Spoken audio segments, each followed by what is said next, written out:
Hey guys, so a lot of people have been bringing it to my attention lately that they want to learn more about PTSD, in particular complex PTSD. As someone that has spoke about it at the Capitol at Mental Health Matters Day, having post-traumatic stress disorder, I thought it was important to kind of address those topics.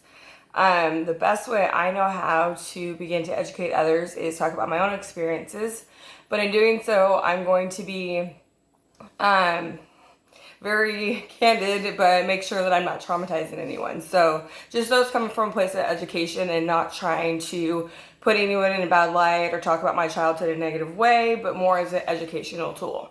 So complex PTSD is different than regular PTSD, whatever you want to call that. In that it's a series of events that were traumatic throughout your childhood or life, and it has a cumulative effect. Typically, PTSD can be brought on by one event, which is one traumatic event, which is not downplayed in any ways, but there is a difference in how it chooses to manifest itself. I've done a lot of research lately because I'm always trying to improve myself, and I've gone to a lot of treatment. And one of the things I learned is that it manifests in your body.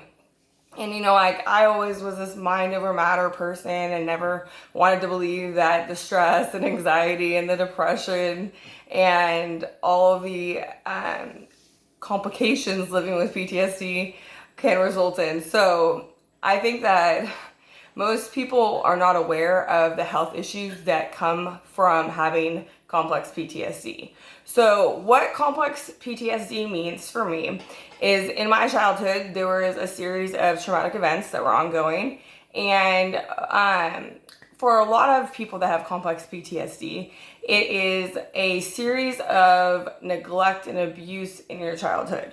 So, I can remember instances from my childhood to this day that some would say that didn't happen. And that's okay. Like there is a narrative, there is a therapist that can verify such events. But for me, it took a long time because people didn't believe me as a child. And I didn't have a lot of friends growing up. So my complex PTSD was that I put all my energy into being able to be a perfectionist. I wanted that love, I wanted that affection. I pushed myself super hard. If I just did this, then it would be good enough, and the things would stop happening. And for a lot of people, it doesn't manifest that way. And it is that they're destructive, that they are abusing substances, they have a all or nothing mentality. They want to escape those feelings, and I escaped it through being able to play with Barbies till I was 12 in a fantasy world. I read lots of books. I was always reading. I was trying to figure out why people did what they did so I can educate myself and figure out how the hell to survive.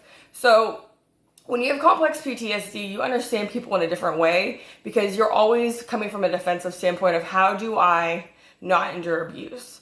So you try to figure out how to placate people, pacify them, make it so it's not going to continue on. But in doing so, you're not paying attention to your needs because your needs are never being tended to. And so for me, I always was thinking about everyone else and was very selfless and didn't have friends because I was not going to perpetuate the lies of what was truly going on at home behind the scenes. And I didn't actually know how to make authentic connections until probably closer to the end of high school. Most people don't grow up without friends. I chose that route and to play with Barbies because that was real to me. That was authentic. And in going to treatment all of these years, I didn't know how to communicate actually how I felt. I didn't have words for the trauma. And so as the last couple of years have played out and I've gotten more and more help, I found words to be able to articulate what was actually going on, how I felt, and then when I've had those feelings come up, I learned how to deal with them.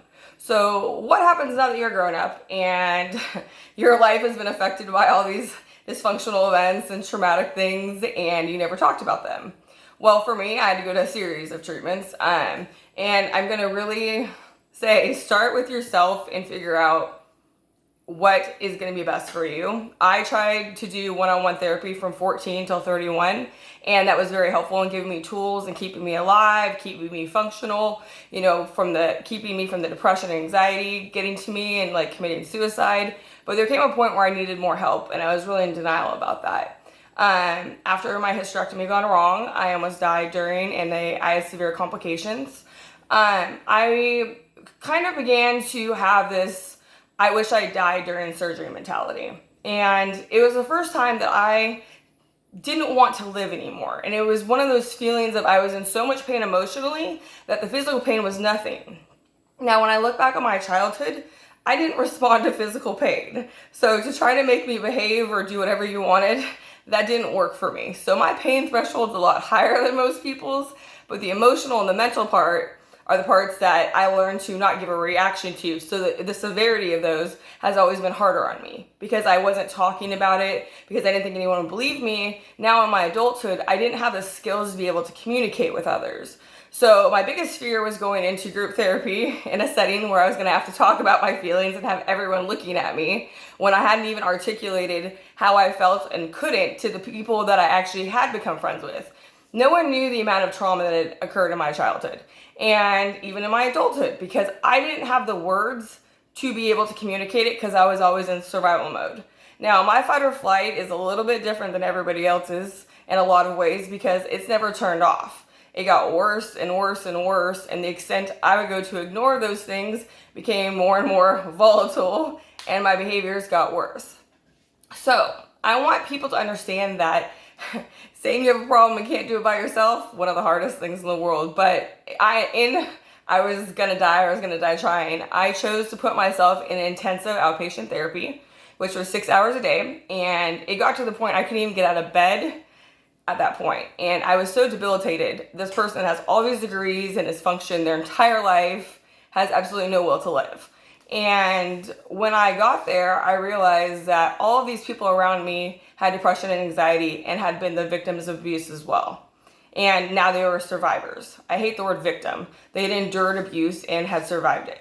So in educating people about how do you get help, how do you deal with these things now as an adult, I feel like for me, it was that I had to see that I wasn't the only one. Because all of this time, I thought I was the only one feeling this way and going through these things. And when I went into treatment, I learned that all these people around me were suffering in the same ways as I was. And there was no reason for me to carry that guilt and shame all these years.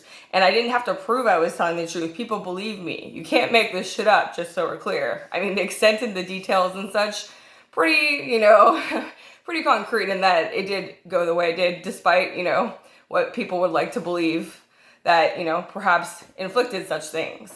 But for me, that was step one. After that, I had to go to trauma treatment because they diagnosed me at IOP with having PTSD with resulting depression and anxiety.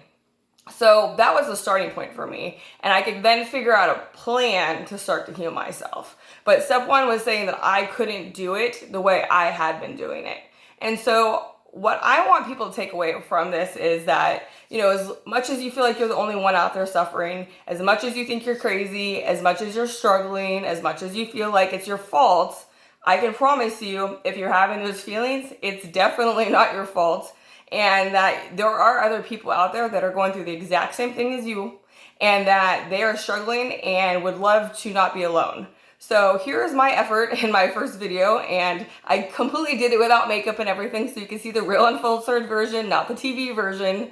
So you feel like perhaps that you're not the only one.